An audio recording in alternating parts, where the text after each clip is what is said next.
Assalamualaikum warahmatullahi wabarakatuh.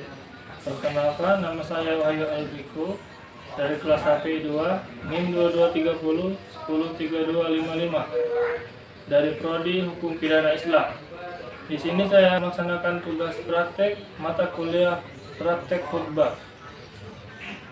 Judul khutbah saya yaitu pentingnya berzakat. Alhamdulillah, innal hamdalillah nahmaduhu wa nasta'inuhu wa nastaghfiruh wa na'udzu billahi min syururi anfusina may yahdihillahu fala mudhillalah may yudhlil fala hadiyalah. Asyhadu an la ilaha illallah wahdahu la syarikalah wa asyhadu anna Muhammadan abduhu wa rasuluh. Allahumma sallim wa sallim wa barik ala sayyidina Muhammad wa ala alihi wa sahbihi ajma'in. Amma ba'du. Ya ayyuhalladzina amanu ittaqullaha haqqa tuqatih wa la tamutunna illa wa antum muslimun. Allahumma shalli ala sayyidina Muhammad wa ala ali sayyidina Muhammad. Inna Allaha wa malaikatahu yusholluna 'alan nabi ya ayyuhallazina amanu shollu 'alaihi wa sallimu taslima. Pertama-tama, marilah kita mengucapkan puji dan syukur kita terhadap kehadiran Allah Subhanahu wa taala, karena atas berkah limpahnya lah kita dapat melaksanakan puasa dalam keadaan nikmat serta berlimpah, serta melaksanakan sholat Jumat dalam keadaan nyaman. Sementara di waktu yang bersamaan, saudari dan saudara kita di Palestina sedang merana dan terpuruk akibat perang yang tak berkesudahan. Kita semua bersama-sama berdoa.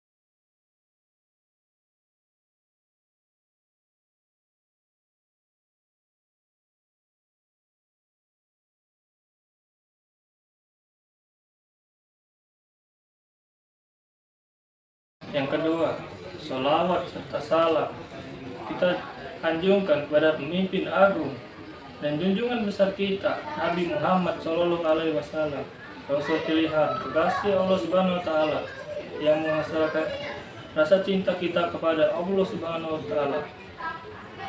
Ma'asyiral muslimin hafizakumullah. Sebelum khatib memulai khutbah pada siang hari ini, izinkanlah khatib berwasiat pada para jamaah sekalian untuk senantiasa menjaga ketakwaan, mematuhi segala perintah Allah Subhanahu wa taala dan menjauhi larangan-larangannya. Dalam Al-Qur'an, Allah Subhanahu wa taala berfirman, "Ya ayyuhalladzina amanu ittaqullaha haqqa tuqatih wa la tamutunna illa wa antum muslimun." Yang artinya, wahai orang-orang yang beriman, bertakwalah kepada Allah sebenar-benar takwa kepadanya, dan janganlah kamu mati kecuali dalam keadaan muslim. Quran Surat Al-Imran ayat 102. Ma'asyiral muslimin hafizakumullah. Salah satu hal yang tidak bisa dipisahkan dari bulan Ramadan adalah zakat. Rukun Islam ketiga ini menjadi semacam transisi dari Ramadan menuju Syawal, dari puasa menuju lebaran. Hal ini disebutkan dalam ayat surat Al-Alaq ayat 15. Qad aflaha man tazakka wa adzakara wa shalla ismi fasalla. Artinya, sungguh beruntung orang yang menyucikan diri atau dari kekafiran dan mengingat nama Tuhannya lalu dia sholat. Abu Sa'id Al-Khudri dan Ibnu Umar menyebut bahwa maksud dari dua ayat ini adalah zakat fitri dan sholat Idul Fitri Al-Qurtubi.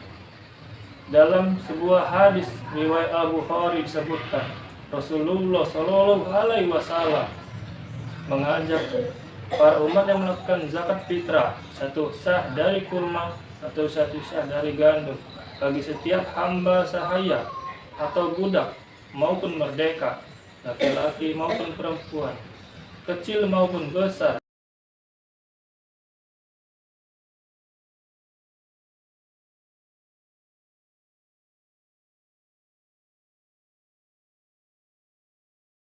Allah Subhanahu wa taala berfirman dalam Quran surat An-Nur ayat 56, wa aqimus shalah wa atuz zakat wa atiur rasulullah la'allakum turhamun. Artinya, dan didirikan salat, tunaikan zakat, dan taatlah kepada Rasul supaya kamu diberi rahmat. Dalam ayat ini jelas disebutkan bahwa ibadah zakat merupakan sebuah perintah sebagai makhluk dan hambanya. Perintah yang diberikan Allah kepada kita menunjukkan sebuah kewajiban yang wajib dipatuhi dan dikerjakan. Jika menjalankan sholat adalah kewajiban yang memiliki dimensi vertikal, yakni sebuah kepatuhan untuk memenuhi hak Allah Subhanahu wa taala dengan menyembahnya, maka kewajiban zakat memiliki dua dimensi ibadah. Selain dimensi vertikal sebagai kewajiban kepada Allah, zakat juga memiliki dimensi horizontal dalam bentuk memberikan harta yang dimiliki, karena dalamnya terdapat hak-hak orang lain dalam menunaikannya. Zakat juga bukan hanya sekedar harta, memberikan harta dan setelah itu selesai kewajiban kita. Namun di situ terdapat aturan dalam pengeluarannya dan sudah ditentukan besaran harta yang harus dikeluarkan. Inilah kemudian yang menjadikan zakat disebut sebagai kategori ibadah maliyah atau ibadah kehartaan. Allah Subhanahu wa taala sedemikian rupa mengatur agar ibadah kita tidak hanya asyik sendiri dengannya, tetapi juga hamba-hambanya yang membutuhkan uluran tangan. Oleh karena itu, sebelum merayakan kemenangannya, seorang muslim diajak untuk menoleh kanan kirinya, tetangga-tetangganya, sahabat-sahabatnya yang membutuhkan. Siapa tahu ada orang-orang yang masih belum bisa merayakan kemenangan dengan kebahagiaan. Siapa tahu ada orang-orang yang alih-alih sukacita menyambut lebaran, mereka malah bersedih karena tak bisa makan. Ma'asyiral muslimin yang dimuliakan Allah. Oleh karena itu, dalam berbagai sabda Nabi Shallallahu Alaihi Wasallam dijelaskan bahwa zakat adalah salah satu hal yang tidak bisa ditinggalkan jika seseorang ingin masuk surga. Dalam sebuah hadis dari Abu Ayyub Al-Ansari, suatu hari ada seseorang yang bertanya kepada Nabi Shallallahu Alaihi Wasallam, kiat-kiat masuk surga. Rasulullah kemudian menjawab, sembahlah Allah dan jangan menyekutukannya, dirikanlah sholat dan tunaikan zakat dan bersilaturahmi. Hadis riwayat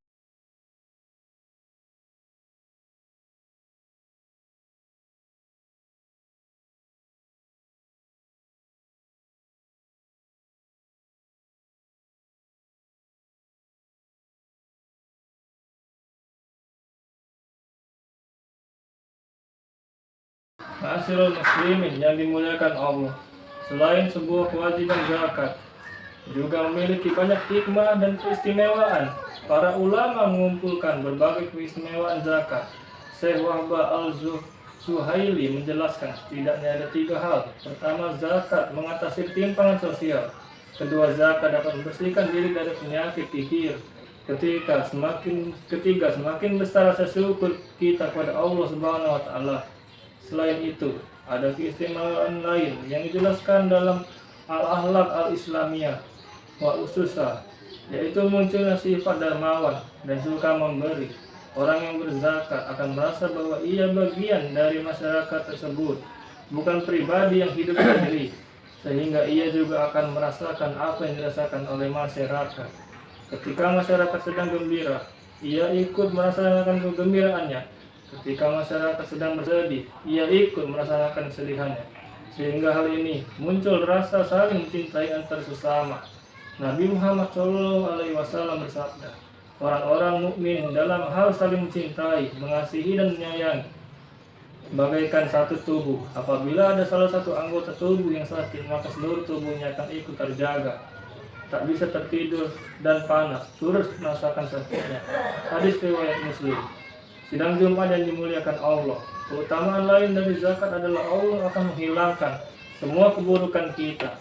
Allah Subhanahu wa taala berfirman dalam surat At-Taubah ayat 24-25 yang artinya, ambillah zakat dari harta mereka guna membersihkan dan menyucikan mereka, dan berdoalah untuk mereka.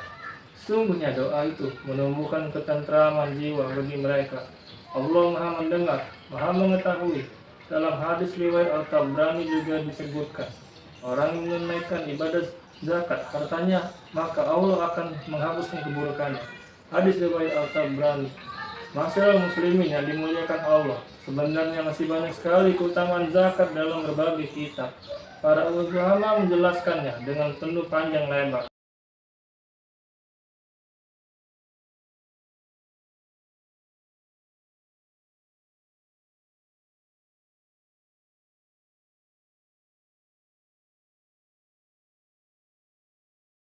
Masyaallah muslimin rahimakumullah. Fungsi lain zakat yaitu merupakan menutupi kekurangan dari orang yang berbulan puasa sebulan penuh.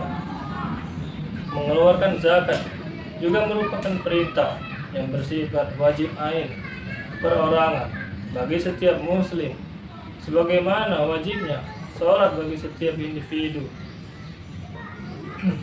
Ibadah sholat mengajarkan pada kita untuk penghambaan murni kepada Allah Subhanahu wa taala dengan dimensi yang lurus ke atas. Sedangkan zakat mengajarkan untuk memiliki jiwa sosial kepada umat manusia dengan dimensi horizontal lurus ke samping. Hadirin rahimakumullah. Ibadah zakat memiliki banyak keutamaan lain dan manfaat bagi hamba yang menunaikannya. Pertama, menjadi benteng dari harta yang kita miliki. Hal ini sebagaimana yang disabdakan oleh Rasulullah SAW yang diriwayatkan oleh Imam Baihaqi, yang artinya, bentengilah harta kalian dengan zakat. Hadis riwayat Al-Baihaqi. Dengan mengeluarkan zakat, maka Allah Subhanahu wa taala akan menjaga harta kalian dari hal-hal yang bersifat syubhat dan haram. Dengan zakat juga akan menjaga hati kita dari memiliki sifat sombong dan kepemilikan akan harta yang sementara dan titipan. Yang kedua, menghilangkan kejelekan dari kepemilikannya. Rasulullah SAW bersabda yang diriwayatkan oleh Al-Haythami. Yang ketiga, akan diberikan pahala yang besar. Allah Subhanahu wa taala berfirman dalam Al-Qur'an surat An-Nisa ayat 162, orang-orang yang mendalam ilmunya di antara mereka dan orang-orang mukmin, mereka beriman kepada apa yang telah diturunkan kepadamu, Al-Qur'an, dan apa yang telah diturunkan sebelummu, dan orang-orang yang mendirikan sholat, menunaikan zakat, dan beriman kepada Allah Subhanahu wa taala dan hari kemudian. Orang-orang itulah yang akan kami